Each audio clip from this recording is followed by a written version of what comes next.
Hello दोस्तों, मैं अनुज आपका लाइट एजुकेटर पर स्वागत करता हूं।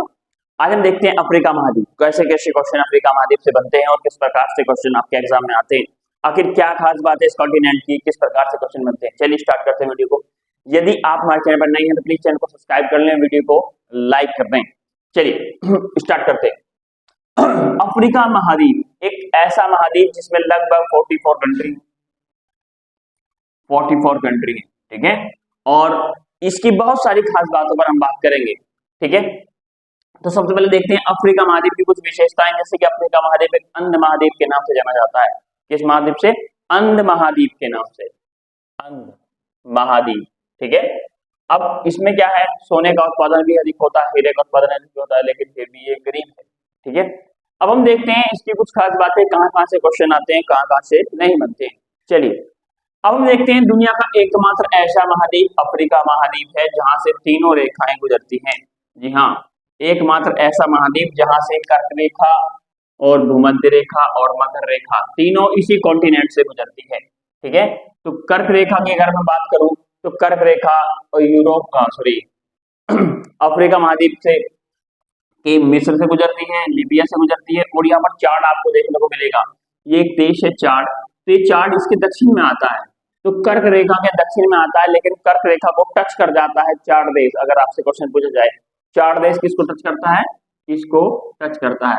उसके बाद इससे आगे का देश पड़ता है नाइजर, ये भी इसको टच करता है। फिर पड़ेगा आपका अल्जीरिया, ये भी आपका कर्क रेखा पर है।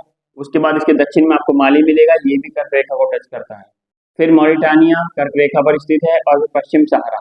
तो अगर आपसे पूछा जाए कि बताइए कर्क रेखा अफ्रीका के महाद्वीप की सबसे पहले किस देश से गुजरती है, अगर वो बात करें पश्चिम से, तो सबसे पहले पश्चिम सहारा, पश्चिम में पश्चिम सहारा हो जाता है।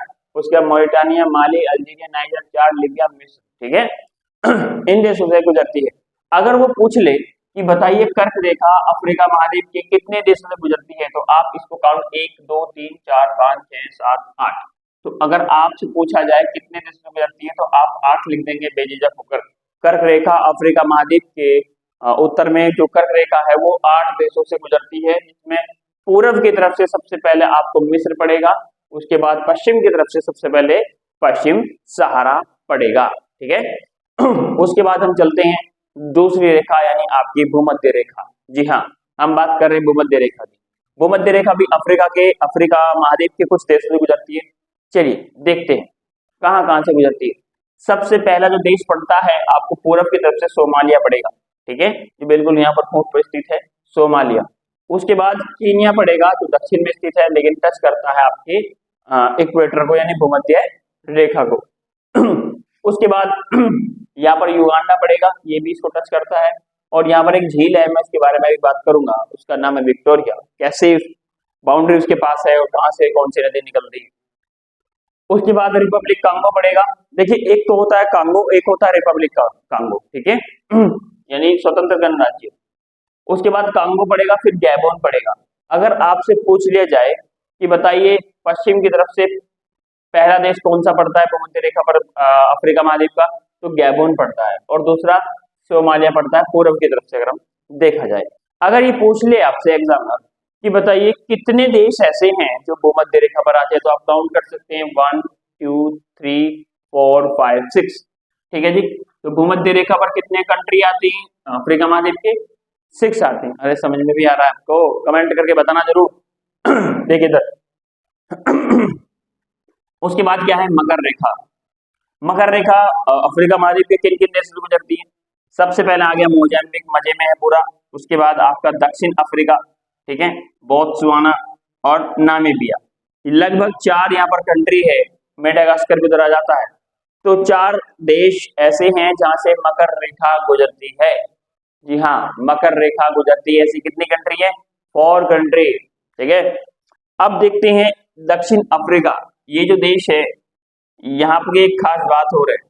आपको मालूम है 9 जनवरी 1915 9 जनवरी 1915 को महात्मा गांधी यहाँ से अपने देश लौटे थे। इधर एशिया पड़ेगा ना, एशिया इधर पड़ेगा, इधर भारत से, ठीक है।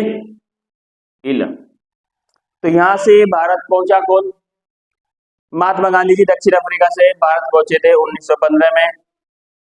केस लड़ने गए थे अब्दुल्ला का 10 दिन या 20 दिन के लिए, क्या के बोले थे, लेकिन 20 साल लग गए। केस होते ही ऐसे हैं। तो 9 जनवरी को प्रवासी दिवस भारत में मनाया जाता है, वही कारण है। ठीक है, ये जो थे कुछ देश जहां से कुछ रेखाएं गुजर रही हैं, कर्क रेखा है, भूमध्य रेखा है, मकर रेखाएं हैं, ये मैंने आपको बता दिया है। ठीक है, और ये अफ्रीका महाद्वीप। अब इसकी लोकेशन देखते हैं। अफ्रीका महाद्वीप के उत्तर में क्या है, पश्चिम में, दक्षिण में। सबसे उत्तर की मैं बात करूं तो सबसे उत्तर में आपको मिलेगा भूमध्य सागर, है ना, मेडिटेरियन ओशियन, भूमध्य सागर। और इसके जहां पर आपको दक्षिण में मिलेगा, यानी दक्षिण पश्चिम में मिलेगा साउथ अटलांटिक ओशियन, यानी दक्षिण अटलांटिक। उसके बाद आपको पूर्व में मिलेगा, यहाँ पर इसके दक्षिण में मिलेगा हल्का पूर्व दक्षिण में, तो यहाँ पर मिलेगा आपको इंडियन ओशियन, हिंद महासागर, हिंद महासागर। ठीक है, अब पूछ लेगा आपसे कि बताइए अफ्रीका महाद्वीप का सबसे दक्षिणतम बिंदु, तो अगुलहास है। क्या है, अगुलहास। जी हाँ, ये रहा अगुलहास, सबसे दक्षिणतम बिंदु। अब बात कर लेते हैं हम एक ऐसे महाद्वीप की जो अफ्रीका महाद्वीप और यूरोप महाद्वीप को अलग करता है। वह कौन सा सागर है? जी हाँ, देखिए ये हो गया भूमध्य सागर, ये हो गया अफ्रीका महाद्वीप। इसके ऊपर पड़ता है यूरोप। क्या पड़ता है? यूरोप महाद्वीप। ये क्वेश्चन आया था, सीजीएल का एक क्वेश्चन है। अफ्रीका महाद्वीप और यूरोप महाद्वीप के बीच कौन सा सागर है? तो भूमध्य सागर। इसको नोटिस कर लेना, इसको हाईलाइटर से नोटिस कर लेना। भूमध्य सागर अफ्रीका महाद्वीप और यूरोप महाद्वीप को क्या करता है? अलग करता है, एक स्ट्रिट का काम करता है। उसके बाद आपको यहाँ पे दिखाई दे रहा होगा, ये देखिए, ये यहाँ पे आपको दिखाई दे रहा होगा लाल सागर। ठीक है, तो लाल सागर कहाँ है? अफ्रीका महाद्वीप और एशिया महाद्वीप। इधर आएगा आपका एशिया महाद्वीप। एशिया महाद्वीप को अलग करने का काम कौन करता है? लाल सागर करता है। ठीक है, पनामा सॉरी सुएज नहर इधर ही है। ठीक है, अब हम बात कर लेते हैं झील की, कि झील क्या काम करती है और झील किस प्रकार से प्रभावित करती है। चलिए देखते हैं झील। विक्टोरिया झील के बारे में हम जानकारी करेंगे कि विक्टोरिया झील क्या है। यहां तक आप सभी को समझ में आ गया होगा।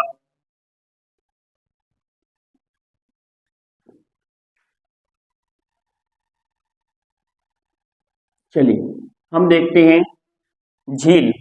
उस झील का नाम है विक्टोरिया।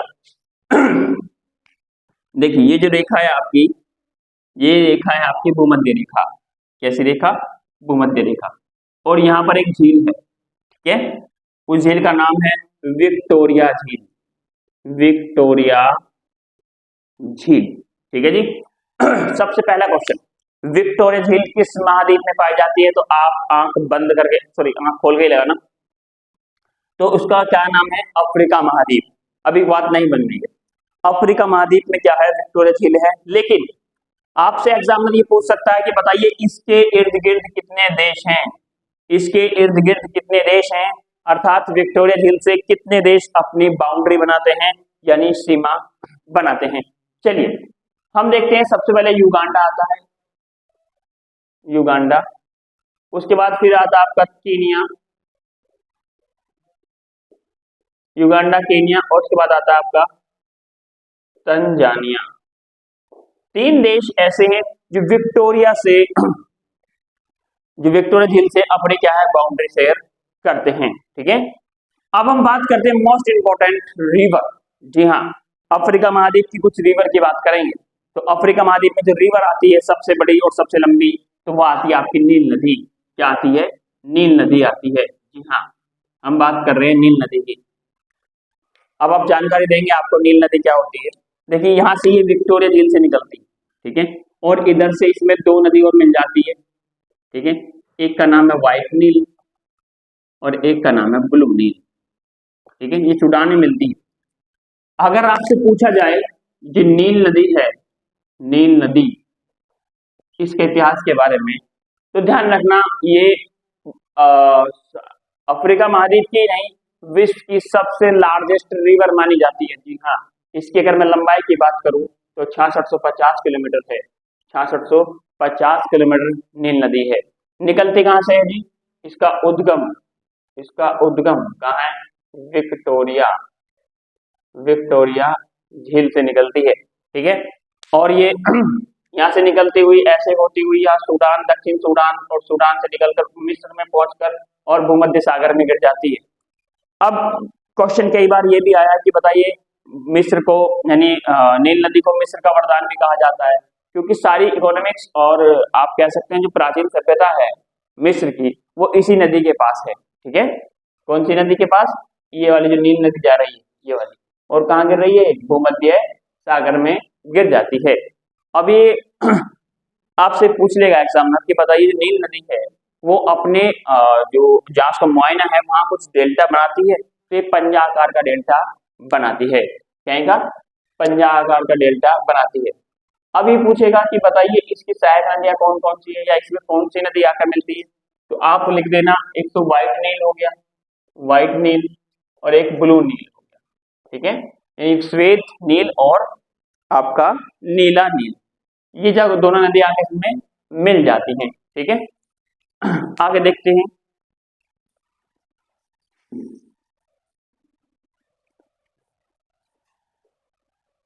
दोस्तों वीडियो को शेयर भी कर देना। चलिए अब हम देखते हैं, अभी हम नदियों की बात कर रहे थे, नदियां, ठीक है। अब नदियों का मैंने आपको बताया, पहली नदी नील नदी, दूसरी है नाइजर नदी, ऑरेंज नदी, ठीक है। नील नदी, नाइजर नदी, ऑरेंज नदी। अब सबसे जो इंपॉर्टेंट है और आ जाती है पेपर में, तो वो है कांगो, कांगो नदी, ठीक है। कांगो नदी भी ऊपर ऐसे बहती है, और आपकी जो मकर कर्क रेखा है, सॉरी कर्क रेखा है आपकी, ठीक है, इस प्रकार से। तो कांगो नदी ऐसे, वो सॉरी रिवर ऐसे जाती है और ऐसे उसको काटती है। तो अगर पूछा जाए अफ्रीका महाद्वीप की किस रेखा को दो बार कौन सी नदी काटती है, तो कांगो नदी अफ्रीका की कर्क रेखा जो स्थित है, जहां देश है, उसको दो बार काटती है। यानी कांगो नदी कर्क नदी को दो बार काटती है, ठीक है, दो बार काटती है। कौन सी नदी? कांगो नदी। कांगो या जायरे, इसको हम जायरे या जायर भी कहते हैं। जो कांगो नदी होती है उसको क्या कहते हैं हम? जायरे के नाम से भी जाना जाता है, ठीक है। उसके बाद आती है आपकी लिम्पोपो, लिम्पोपो नदी। तो यह नदी भी, यह नदी भूमध्य रेखा दो बार काटती है। जी हाँ, इनको नोट कर लेना, ये बहुत ज्यादा इंपॉर्टेंट हो जाता है किसी भी एग्जाम के लिए, कि बताइए लिम्पोपो नदी किस रेखा को दो बार काटती है, तो भूमध्य रेखा को काटती है। कर्क रेखा को दो बार काटने वाली नदी बताइए अफ्रीका महाद्वीप में, तो कौन सी है? आपकी कांगो है, इसको हम जायरे के नाम से भी जानते हैं। अब बात कर लेते हैं अफ्रीका महाद्वीप के कुछ मरुस्थल की। जी हाँ, अब कौन कौन से मरुस्थल आते हैं उसके हम देख लेते हैं। अफ्रीका महाद्वीप के मरुस्थल, द डेजर्ट ऑफ अफ्रीका, ठीक है। चलिए हम एक ट्रिक मैंने उसकी बनाई है, अफ्रीका महाद्वीप के आप डेजर्ट कैसे याद करेंगे। जी हाँ, देखिए सोनी, आप इतने सोनी कैसे, है ना। एस से हो गया आपका सहारा, सहारा मरुस्थल, ठीक है। ओ से हो गया आपका ओ गार्डन,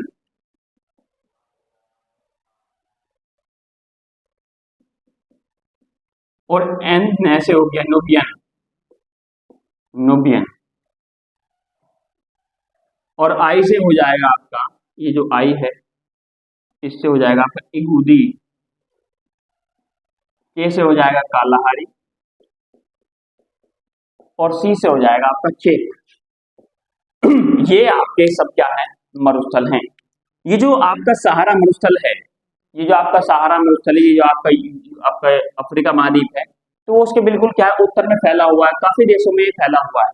सहारा मरुस्थल ये पूरे वर्ल्ड की अगर मैं बात करूं, पूरे वर्ल्ड में सबसे लार्जेस्ट है, पूरे वर्ल्ड में सबसे लार्जेस्ट है। सहारा मरुस्थल दुनिया का सबसे बड़ा मरुस्थल है।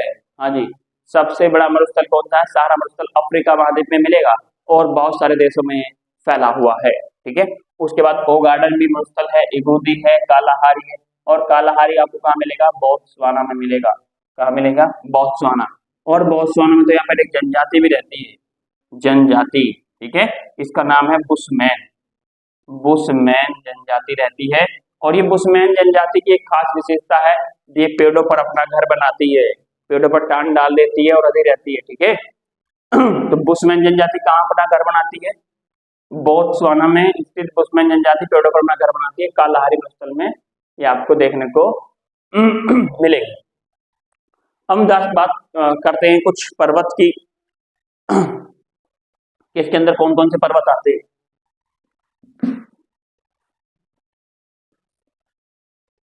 इसकी कौन कौन सी रेंज है? ठीक है, एक तो लूमा पर्वत हो गया, लूमा पर्वत।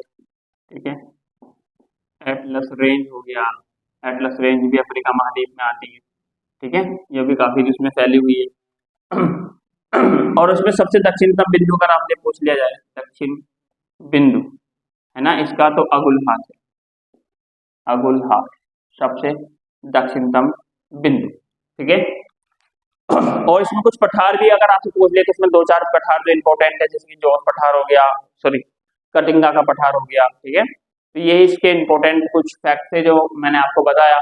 आई होप ये वीडियो आपको अच्छी लगी होगी, इससे आपने कुछ अगर सीखा होगा तो प्लीज आप इस वीडियो को ज्यादा से ज्यादा शेयर करें और अपने दोस्तों को बताएं। धन्यवाद।